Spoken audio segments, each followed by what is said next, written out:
Tá bom, mas você falou de doença grave, que esse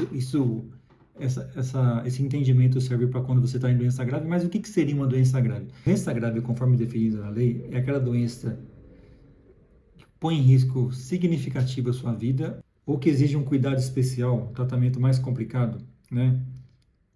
O que a gente pode definir como uma doença? Dar um exemplo de doença grave, por exemplo, um câncer. Um câncer é uma doença grave, né? É um problema cardíaco que você precisa de uma cirurgia, também é um problema grave, porque muitas vezes, né, por exemplo, no câncer, às vezes é obrigado a fazer uma quimioterapia, às vezes utiliza medicamentos caros, né? E precisa fazer exames também caros. Então, quando você está nessa situação de tratamento desse tipo, você tem o direito de continuar com o plano de saúde.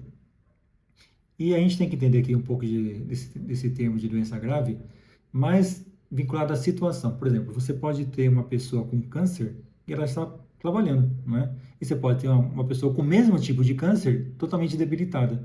Então, assim, obviamente, esse é um termo abstrato, tem que ser analisado caso a caso, não é? Cada pessoa tem a sua forma de sofrer com a doença, não é? Tem pessoas que acabam passando por uma doença grave de câncer cardíaca tranquilamente e outras não.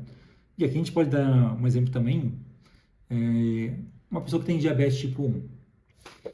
Tem pessoas que convivem com diabetes tipo 1, ela é controlada, tem a medicação e não tem problema nenhum. Agora tem pessoas com diabetes tipo 1 extremamente graves, precisa de internação, correndo risco até de sofrer imputação. Então, assim, não é a doença em si, mas a situação que a pessoa está passando naquele momento, né?